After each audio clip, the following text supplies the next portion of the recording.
Diabetes mellitus, commonly known as diabetes, is a metabolic disease that causes high blood sugar. The hormone insulin moves sugar from the blood into your cells to be stored or used for energy.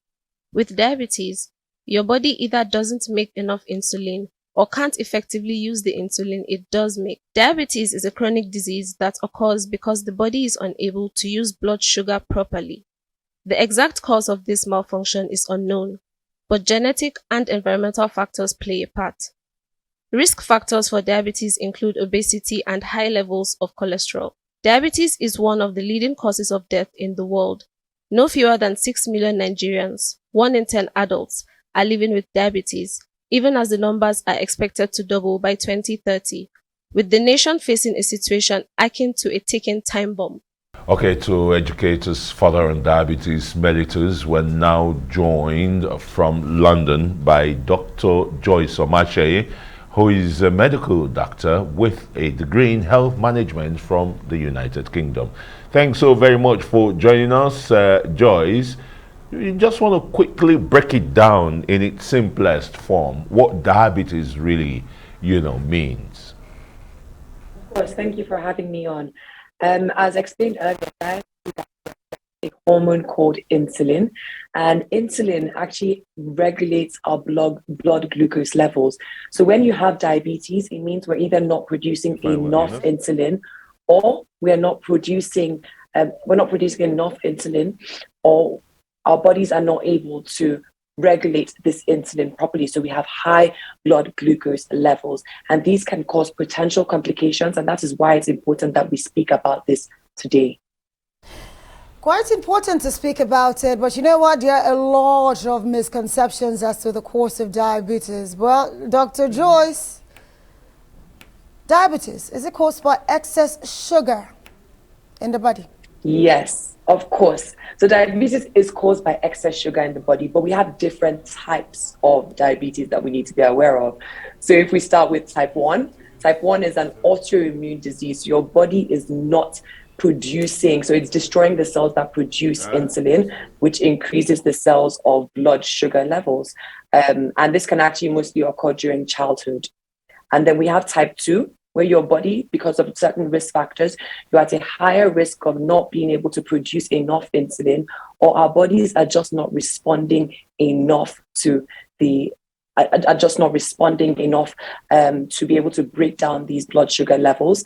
And so we have higher levels, which can lead to complications, as I said earlier, and this can happen at any stage. So any age group, mostly after the age of 40. Well, is that why the disease, diabetes, is so common globally? And looking back home here in Nigeria, 1 out of 10 Nigerians is diabetic. Quite alarming. Something to do with our diet? Yeah, it's actually very alarming.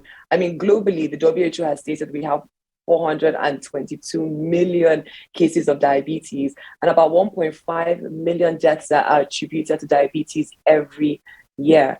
And in Nigeria, as you said, we have no fewer than 6 million individuals that have been diagnosed with diabetes. So we can say it's down to our diet, also exercise, high cholesterol, and we also have a non-modifiable risk factor part of things, which has to do with race and family history. Right. How can we actually test for diabetes, and how early should we really be testing for diabetes, especially looking at infant diabetes? Yeah, so with infant diabetes, it's actually most times maybe asymptomatic. So that'll be based on if you have a strong family history. I think with type 2 diabetes, that's what we're looking at most of the time. And it's actually a simple blood test. So it should go along with your annual blood test. When you go and check your blood pressure, you should be checking your blood sugar levels as well. And this is just doing a blood test that measures the amount of sugar you have in your blood over a period of time. So we do it in the morning, just before breakfast, and then we do it randomly throughout the day as well. All right, let's look at what are those signs that one must look out for, as symptoms of diabetes, because a lot of Nigerians just overlook their health situations, maybe because of the asphyxiated economic situation we have? Yes, I definitely agree. I think there's definitely a misunderstanding or lack of education around the signs and symptoms of diabetes. And there are quite a few, but I think the five main ones I would like to concentrate on are increased excessive thirst. So if you're feeling very thirsty, your increased frequency, you're going to toilet to urinate more, you have increased fatigue, very tired, and also if you're having recurrent infections or unexpected weight loss. So those are the top 5 symptoms I'll mostly be worried about. And if you have any of this or a combination of these, it's important that you go and speak to your doctor, and they'll be able to do the simple blood tests to make sure that you don't have diabetes or to check if you do. Right, and of course we need to talk about how we can reduce our chances of becoming diabetic in the first place. So, Dr. Joyce, how can we do this? Yes, so with type 1 diabetes, unfortunately, we can't prevent it. But with type 2, it's important that we know that we can actually prevent this. So before you are diagnosed with type 2 diabetes, you may get pre-diabetes, which means your blood glucose levels are high, but not high enough to be classed as type 2 diabetes. So here we will actually encourage more lifestyle measures.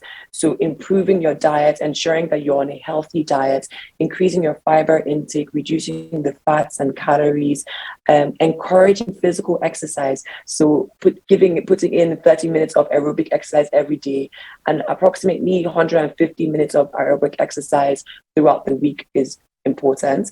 And also, if you're overweight, it's important that you consider weight management as a way to reduce your risk of getting diabetes. Okay, I mean, now we know how that can come about, and quick diagnosis, then treatment is going to be, marshaled. But please, can you explain to us any possible side effects or complications if not quickly detected and treated? Of course. I think this is probably very important that we speak about, because a lot of people with diabetes don't understand that it can affect many different organs in your body and organ systems, and which can be life-threatening. So if I start, for example, it can affect your cardiovascular system, which is your heart, increase the risk of you having heart attacks, high blood pressure, and possibly strokes. It can affect your kidneys and the way it works, and may lead to kidney failure if not treated appropriately. And it can also affect your nerves, your nervous system. And I think most people may even get as first symptoms tingling and numbness of their feet and their hands. And a major part and a major organ are actually your eyes. So diabetes can affect or increase your risk of blindness, can cause blindness, glaucoma, and cataract. So there are many different complications. And this is why we can't stress enough that if you're getting any signs, any symptoms, anything that you're worried about, that you do go and get checked. And also, if you've been diagnosed with diabetes, that you're appropriately managing it. You're taking your medications, and you're also going for your annual screening as you should. Right, early detection as well as getting the right treatment at the right time. The advice tonight. Dr. Joyce Omatseye, thank you so much for joining us tonight on the program.